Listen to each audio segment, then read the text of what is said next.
Bonsoir à toutes et à tous. Que la paix de notre Seigneur Sauveur Jésus-Christ soit avec vous. Je suis votre frère bien-aimé, l'évangéliste Moïse. J'ai tenu une déclaration. Une chose est de déclarer, une deuxième chose c'est de démontrer.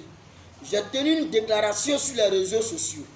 Et beaucoup de personnes m'ont contacté pour dire, mais évangéliste, est-ce que tu peux nous donner des preuves, papa, qui prouvent que la femme doit prêcher? Ou bien qui prouvent que la femme ne doit pas prêcher? Parce que d'autres m'ont dit que la femme dans la chambre haute, tout le monde a reçu le Saint-Esprit, donc elles peuvent aller prêcher. Il y a d'autres aussi qui m'ont dit que Dieu a dit d'aller faire de toutes les nations des disciples, donc les femmes peuvent aller faire des nations des disciples. Frère, Psaume 119, verset 130 nous dit, la révélation de ta parole est claire, la révélation de tes paroles est claire, et elle donne de l'intelligence aux simples. Donc nous sommes là ce soir pour vous enseigner sur le ministère de la femme. Donc le thème que je vais développer tout à l'heure, c'est le ministère de la femme. Est-ce qu'une femme doit prêcher ou pas? Oui ou pas? Si elle doit prêcher, pourquoi? Si elle ne doit pas prêcher, pourquoi? Alors soyez tous connectés, veuillez vous abonner, famille, et partagez cette vidéo dans le nom de Jésus-Christ pour la vérité tout entière de l'évangile, pour aller sauver des gens, pour aller sauver nos frères, dans le nom puissant de Jésus. Sur ce, Dieu vous bénisse. Shalom. Alors, on va pousser un peu rapidement. Donc, pour répondre à cette problématique, est-ce qu'une femme doit prêcher ou bien une femme ne doit pas prêcher? Nous allons faire ce qu'on appelle une étude biblique. On va aviser les prophéties bibliques, c'est-à-dire la parole de Dieu. Qu'est-ce que la Bible dit? Parce que l'affaire de Dieu, là, ce n'est pas des raisonnements. Ce n'est pas parce que les femmes ont reçu dans la chambre haute le Saint-Esprit qu'elles peuvent aller prêcher. Ce n'est pas parce que Dieu arrive à faire des nations des disciples qu'elle doit aller faire des nations des disciples. Maintenant, qu'est-ce que les prophéties bibliques nous enseignent? Qu'est-ce que la parole de Dieu nous dit? Vous allez voir que tous les pasteurs du monde entier qui consacrent des femmes pour aller prêcher là, qui consacrent des femmes comme des pasteurs, comme des apôtres là, ce sont des envoyés de Satan. Oui, et tout cela, dès qu'ils meurent, ils vont tous en enfer. Dès qu'ils meurent, ils vont tous en enfer. Je dis même tous les pasteurs du monde entier et des prophètes du monde entier qui consacrent leurs fidèles, les femmes, on les consacre pasteurs ou bien prophétesses pour aller prêcher, pour aller évangéliser, ou bien apôtres, pour aller prêcher l'évangile, pour aller enseigner l'évangile. Tous ces pasteurs et toutes ces femmes meurent, ils vont tous en enfer. Alors, je vais vous montrer maintenant les preuves bibliques. On va commencer d'abord par depuis l'Ancien Testament. Qu'est-ce que l'Ancien Testament a dit? Et qu'est-ce que le Nouveau Testament a dit? Vous allez voir que Dieu ne veut pas qu'une femme touche sa parole. C'est écrit dans la Bible. Donc, c'est parti, on y va. On prend d'abord, pour ceux qui prennent note, on vient rapidement dans le livre de Genèse. Genèse chapitre 1. Genèse, c'est le premier livre de la Torah. C'est-à-dire, c'est le commencement de toutes choses. Depuis Genèse, Dieu a parlé que femme ne doit même pas me toucher sa parole. Donc, nous allons voir. Donc, on vient rapidement dans Genèse chapitre... D'abord, on va prendre Genèse chapitre 1, à partir du verset 26. Voilà, Genèse chapitre 1, verset 26. On lit la parole de Dieu. Genèse 1, verset 26 nous dit, puis Dieu dit, faisons l'homme à notre image, selon notre ressemblance, et qui domine sur les poissons de la mer, sur les oiseaux du ciel, sur le bétail, sur toute la terre, et sur tous les reptiles qui rampent sur la terre. On poursuit. Dieu créa l'homme à son image, il le créa à l'image de Dieu, il créa l'homme et la femme. Très bien. On a lu ce passage pour vous montrer que Dieu a créé l'homme et la femme. On poursuit. On prend le même Genèse chapitre 1, verset 15. L'Éternel Dieu prit l'homme et le plaça dans le jardin d'Éden pour le cultiver et pour le garder. L'Éternel Dieu donna ce ordre à l'homme. Écoutez très bien. L'Éternel Dieu donna ce ordre à l'homme. Tu pourras manger de tous les arbres du jardin, mais tu ne mangeras pas de l'arbre de la connaissance du bien et du mal, car le jour où tu en mangeras, tu mourras. Donc après avoir créé toutes choses, Dieu dit créer l'homme à notre image. Dieu va créer l'homme à son image. Il crée l'homme et la femme à son image. Au verset 15, nous dit que Dieu maintenant va prendre l'homme qu'il a formé, et il va le déposer dans un jardin. Dieu crée l'homme et la femme. Les deux étaient les êtres invisibles. Mais l'homme et la femme étaient créés dans un seul corps. C'est-à-dire quoi? Dans un seul objet, il y a ce qu'on appelle l'objet et puis le contenu. C'est-à-dire que ce qui est dedans à l'intérieur. Or, ce qui est dans le bidon, il y a l'eau et puis il y a le corps du bidon. Mais ça, on appelle ça awa ou bien céleste. Bon, je prends son nom, belle saveur. On appelle ça belle saveur parce que c'est un bidon, voilà, qui a pris une forme et il y a l'eau à l'intérieur. C'est tout ce contenu-là qu'on appelle belle saveur. Ça, c'est le nom. Donc, Dieu a créé l'homme. Dieu a créé quelqu'un qu'on appelle homme. Dans l'homme-là, il y a ce qu'on appelle l'intérieur de l'homme, c'est-à-dire il y a ce qu'on appelle la femme, et puis il y a ce qu'on appelle homme. Donc, c'est tout cela que Dieu appelle homme. Si vous ne comprenez pas quelque chose après avoir suivi cette vidéo, vous pouvez poser toutes sortes de questions et je vais vous répondre. Donc, c'est ce que Dieu a créé là, que Dieu a donné le nom homme. Mais Dieu n'a pas encore dit qu'il y a femme dedans. Dieu n'a pas encore dit qu'il y a homme dedans. C'est-à-dire qu'il a appelé ça homme. Mais dans l'intérieur, on trouve la femme. C'est-à-dire que dans un seul objet que Dieu a fait, bon, ou bien dans une seule créature que Dieu a fait, il y a ce qu'on appelle homme et femme en même temps. Donc ça forme un seul bloc. Ça donne 1 plus 1 est égal à 1. C'est-à-dire homme plus femme donne homme. Comme Dieu l'a si bien dit. Arrivez un peu devant, vous allez comprendre pourquoi je prends ces exemples. Parce que quand Dieu a créé l'homme et la femme, il a créé à son image dans Genèse 1, 26 à 27 là. Dieu n'a pas dit que celle-là c'est femme, lui-là c'est homme.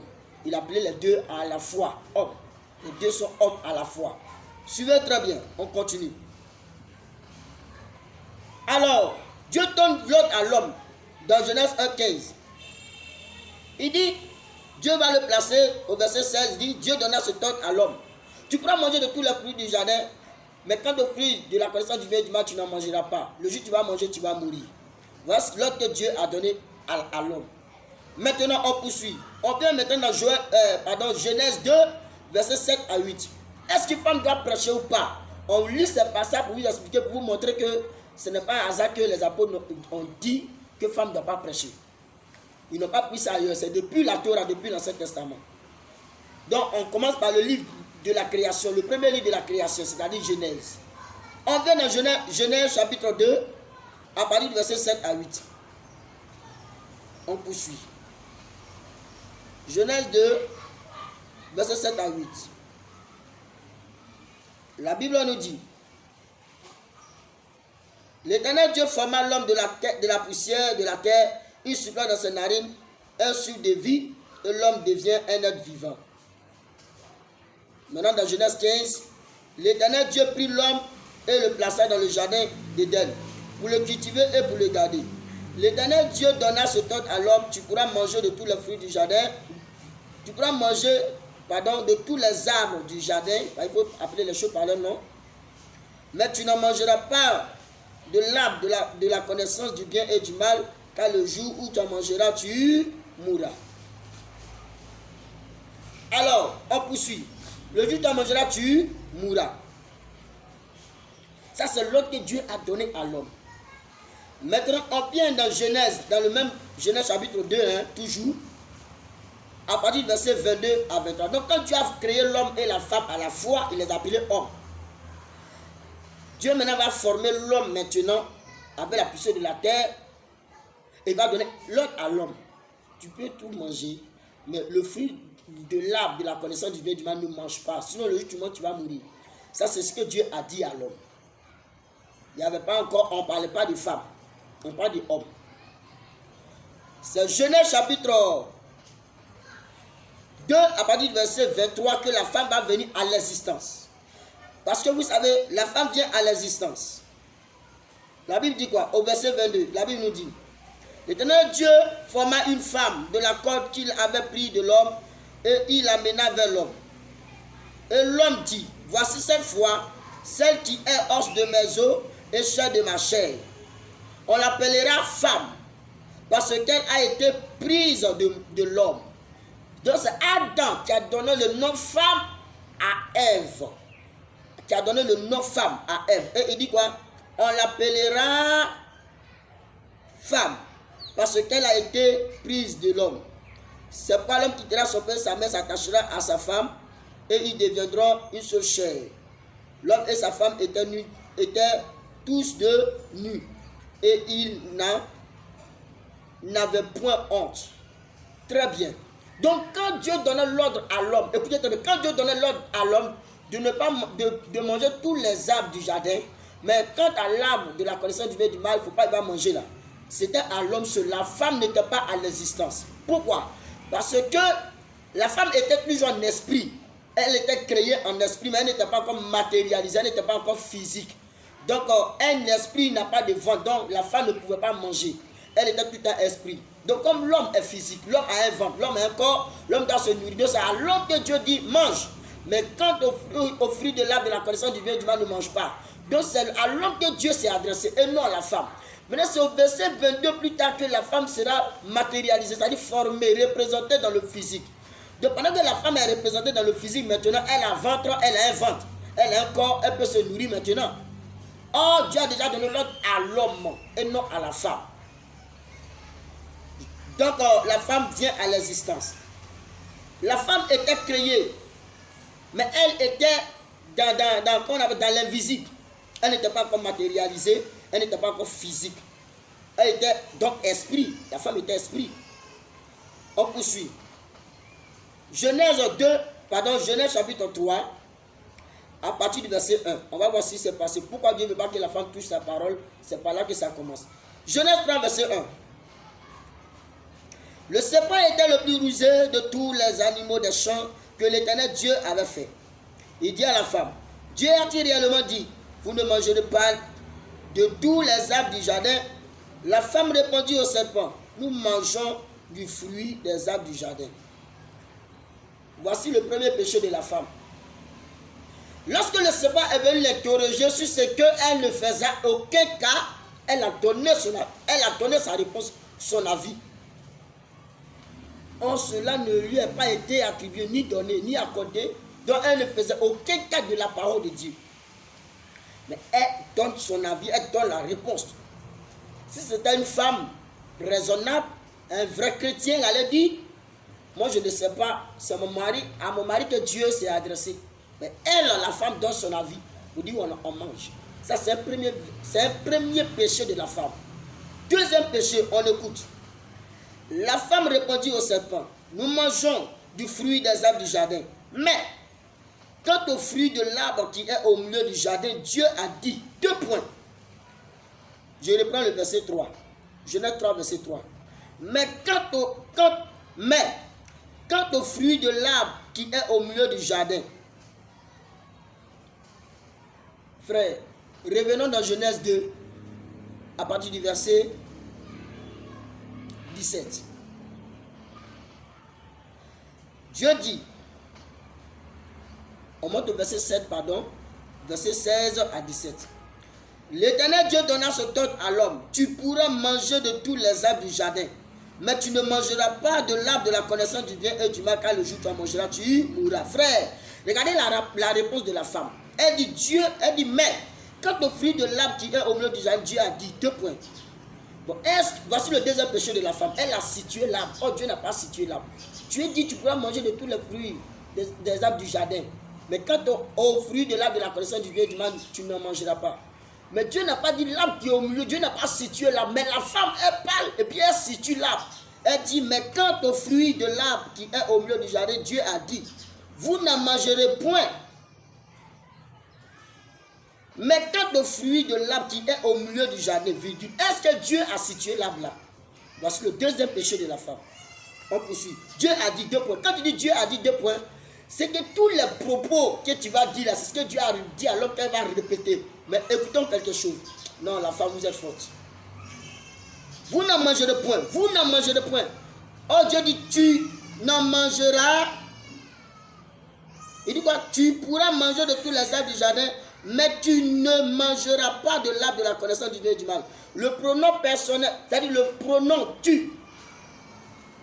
Le pronom tu que Dieu a utilisé pour parler à l'homme. Mais quand la femme répond au serpent, elle dit Dieu a dit, deux points. C'est-à-dire elle va répéter les propos de Dieu. Et puis elle dit, vous n'en mangerez point. Oh, Dieu n'a pas dit vous, Dieu dit tu. Dieu s'adressait à une seule personne, au singulier. Mais la femme, elle vient au pluriel pour dire vous. C'est parce que Dieu a dit. Hein. Si Dieu disait vous, on allait dire que c'est aux deux que Dieu a parlé. Mais Dieu a dit tu. Donc c'est au singulier, c'est à une seule personne, c'est à l'homme que Dieu s'est adressé et non à la femme. Mais la femme, elle répond, elle dit Dieu a dit que vous. Oh, Dieu n'a pas dit vous. Ça fait combien? Ça fait déjà le troisième péché de la femme. Dieu a dit, deux points, vous n'en mangerez point et vous n'y toucherez point. Est-ce que Dieu a parlé du verbe toucher là-bas, frère? Elle dit, vous n'en mangerez point, mais vous n'y toucherez point. Est-ce que Dieu a dit à l'homme de ne pas toucher?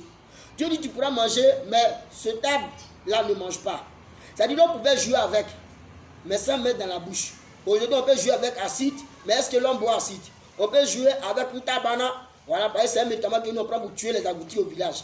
Mais est-ce que l'homme met ça dans sa bouche? C'est un fruit qu'on peut jouer avec, mais ça ne doit pas tomber dans le ventre, dans la bouche pour arriver dans le ventre.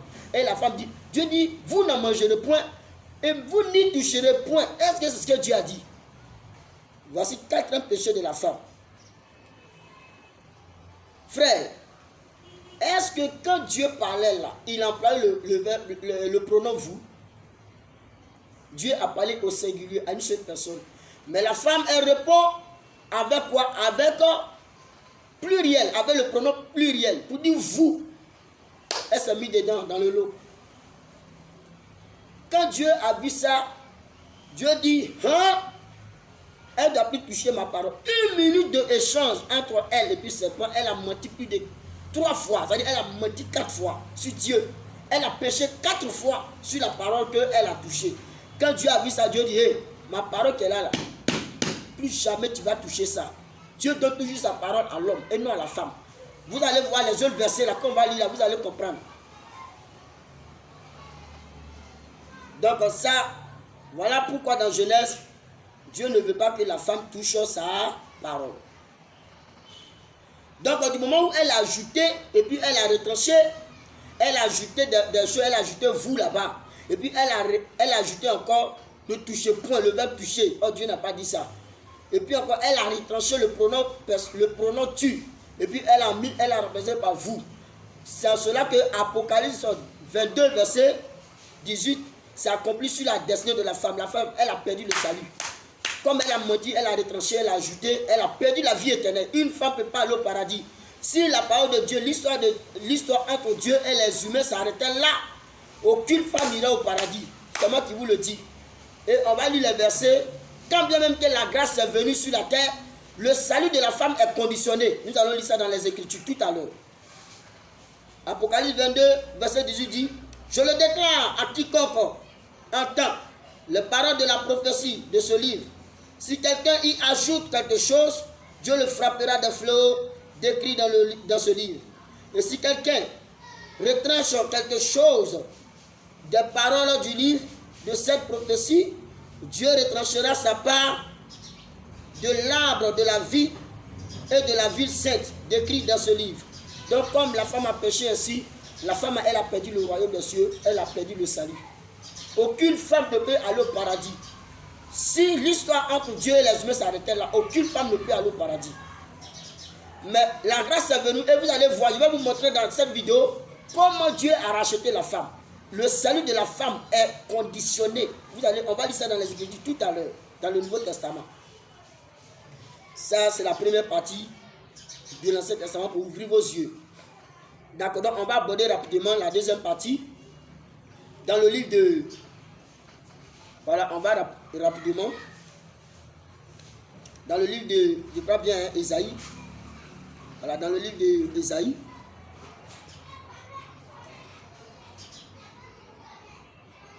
Voilà, donc on va rapidement dans le livre d'Ésaïe.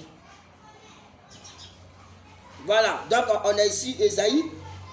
Ésaïe chapitre 3, à partir du verset... Ésaïe chapitre 3, vous qui prenez note, notez Ésaïe chapitre 3, verset 12. Dieu dit, mon peuple a pour oppresseur des enfants et des femmes dominant sur lui. Bon, quels sont ceux que Dieu appelle enfants? Il dit, mon peuple a pour oppresseur des enfants et des femmes dominent sur lui. Mon peuple, ceux qui te conduisent t'égarent et ils corrompent la voie dans laquelle tu marches. On reprend. Mon peuple a pour oppresseur des enfants. Or, quand Nicodème est venu rencontrer Jésus dans Jean chapitre 3, Jésus dit à Nicodème, va te faire naître de nouveau. Nicodème dit, est-ce qu'un homme si vieux que moi peut aller encore dans le ventre de sa mère pour qu'il se fasse naître de nouveau? Donc, un enfant, selon Dieu, c'est tous ceux qui sont vieux ou toute personne qui n'a pas le Saint-Esprit, tu es un enfant devant Dieu. Si un nouveau-né qui vient de naître à le Saint-Esprit, il est plus âgé que quelqu'un qui est vieux mais qui n'a pas cet esprit. Donc quand Dieu dit mon peuple a pour oppresseur des enfants, en un mot, mon peuple a pour oppresseur des gens qui n'ont pas son esprit. Et des femmes dominent sur lui. Voilà. Ici Dieu se plaint. Dieu c'est là pour plaider, pour juger. Il dit les femmes dominent sur mon peuple. Et il dit mon peuple, ceux qui te conduisent t'égarent et ils corrompent la voie dans laquelle tu marches. Bon, dans ce contexte, dans ce verset-là, quelles sont les deux catégories d'hommes qui égarent le peuple de Dieu? Il y a des femmes et puis des enfants. Un enfant, c'est celui qui est vieux mais qui n'a pas le Saint-Esprit. Parce que si un nouveau-né a le Saint-Esprit, il est plus âgé que quelqu'un qui a des barbes vieillards, des barbes blanches et puis des cheveux blancs. Un nouveau-né qui a le Saint-Esprit est plus âgé que toi, selon Dieu, devant Dieu. Donc il dit, mon peuple, ceux qui te conduisent t'égarent et corrompent la voie dans laquelle tu marches. Oh, il y a deux personnes ici, deux catégories d'hommes, les femmes et les enfants. L'Éternel se présente pour plaider. Il est debout pour juger les peuples. Très bien. Donc ici, là, Dieu ne veut pas, Dieu se plaint. Dieu ne veut pas que la femme conduise son peuple. Dieu ne veut pas que les enfants aussi conduisent son peuple. Dieu ne veut pas que les gens qui n'ont pas le Saint-Esprit conduisent son peuple. Dieu ne veut pas que les femmes conduisent son peuple. Donc, Ésaïe chapitre 3, à partir du verset 12, nous enseigne ça. On va dans Ecclésiaste pour voir ce que Ecclésiaste aussi a dit. Ecclésiaste chapitre 7, à partir du verset 25. Je me suis appliqué dans mon cœur à connaître, à sonder et à chercher la sagesse et la raison des choses, et à connaître la folie de la méchanceté et la stupidité de la sottise. Et j'ai trouvé plus amer que la mort la femme dont le cœur est un piège. Donc ici c'est Ecclésiaste qui parle. Ecclésiaste il dit il a appliqué à ce cœur à connaître la raison des choses. Mais il n'a rien trouvé. Mais il a trouvé quelque chose plus amer que la mort. Famille, sur la terre, qu'est-ce qui peut être plus amer que la mort? Ecclésiaste c'est Salomon, le fils de comment il s'appelle, le prophète David. Voilà, le roi David. Donc Ecclésiaste parle, il dit il a trouvé plus amer que la mort. Oh, la sagesse et l'intelligence qu'il a, c'est Dieu lui-même qui a la sagesse et l'intelligence. En un mot, c'est Dieu qui a révélé à Ecclésiaste, à Salomon, que ce que tu cherches là, voilà ce qui est plus amer que la mort, la femme. Et ce n'est pas n'importe quelle femme, hein. On va voir les caractéristiques de cette femme. Vous allez voir. Je me suis appliqué à mon cœur à connaître, à sonder et à chercher la sagesse et la raison des choses, et à connaître la folie de la méchanceté et la stupidité de la sottise. Et j'ai trouvé plus amer que la mort la femme dont le cœur est un piège. Vous le savez, même au village, on fait piège pour attraper les animaux. Le piège ne fait jamais du bien à quelqu'un. Donc les caractéristiques de cette femme, on dit c'est une femme dont son cœur est un piège. Très bien. Bon, une femme dont son cœur est un piège là, on va voir si elle fait du bien à quelqu'un. Écoutez bien. Quand la Bible dit, les apôtres disent que les femmes ne doivent pas enseigner ni prêcher, que les femmes ne doivent pas enseigner ni prêcher, c'est pas nouveau, c'est écrit dans les Écritures. Donc on poursuit. Et j'ai trouvé plus amer que la femme. Bon, pardon, plus amer que la mort. Pardon. La femme dont le cœur est un piège et un filet, et dont les mains sont des liens. Très bien. On dit son cœur est un piège et un filet. Alors que l'évangile de notre Seigneur Sauveur Jésus-Christ, vous comprenez, l'évangile de notre Seigneur Sauveur Jésus-Christ est symbolisé par un filet. On peut voir ça dans Matthieu chapitre 4 verset 19. On peut voir ça dans Marc chapitre 1 verset 17. On peut voir ça dans Luc chapitre 5, verset 10, où Jésus disait, je ferai de vous pêcheurs d'hommes, dont l'évangile est le symbole d'un filet. Lorsque nous nous arrêtons pour prêcher dans la rue, là, c'est comme si nous lançons le filet. Or, l'eau en question, c'est le monde. Et quand nous lançons le filet, nous attrapons toutes sortes de poissons.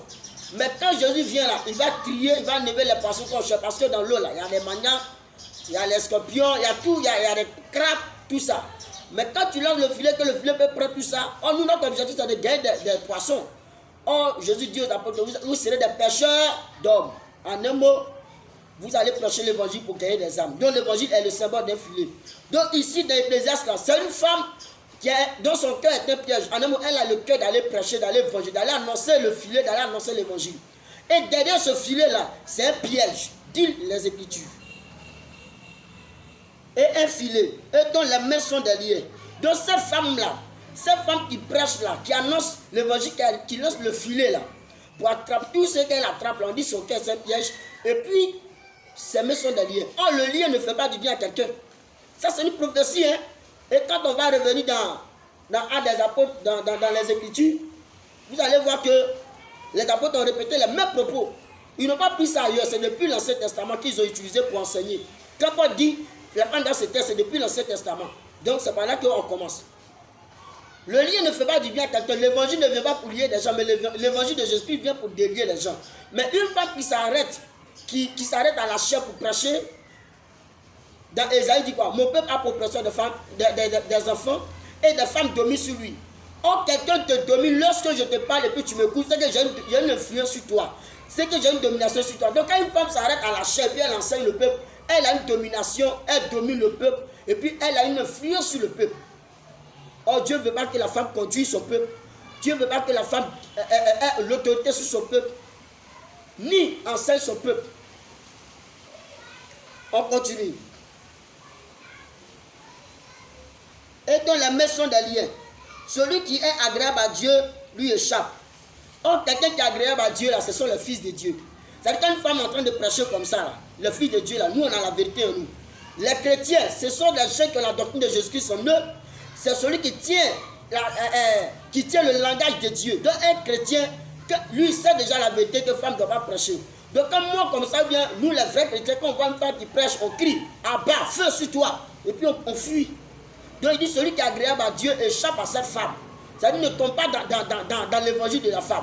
Jamais de la vie. Échappe, mais le pécheur est pris par elle. Le pécheur, là, c'est tous ceux qui vont dire alléluia, amen, à la prédication de la femme. Les pécheurs, c'est tous ceux qui vont donner leur vie à Dieu lorsque la femme va leur dire, donne ta vie à Jésus. Ça, c'est les pécheurs. C'est ceux-là qui seront pris par la femme dans ses prédications, dans ses enseignements. C'est ce que la Bible nous enseigne ici. Voici ce que j'ai trouvé, dit l'Ecclésiaste, en examinant les choses une à une pour en saisir la raison. Voici ce que mon âme cherche encore et que je n'ai point trouvé. J'ai trouvé un homme entre 1000, voilà. Mais je n'ai pas trouvé une femme entre elles toutes. Donc quand il s'agit d'un homme, des hommes, Dieu donne un homme.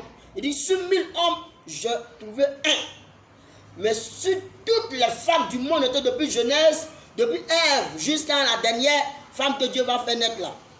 Dieu dit, parmi elles toutes, il n'a pas trouvé une seule femme. Parmi elles toutes pour aller prêcher. C'est pourquoi quand Jésus est venu, il n'a même pas pris une seule femme pour faire disciple, pour aller prêcher l'évangile.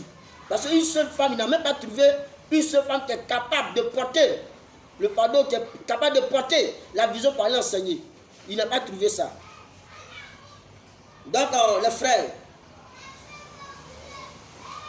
donc voici un peu ce que l'Ancien Testament nous a montré.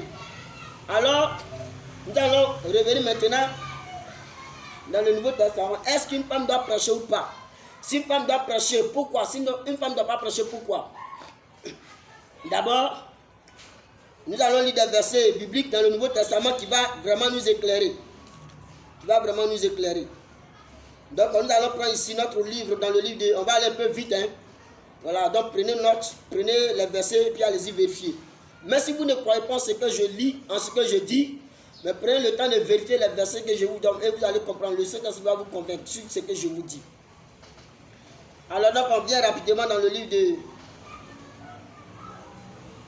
Voilà, dans le livre de 1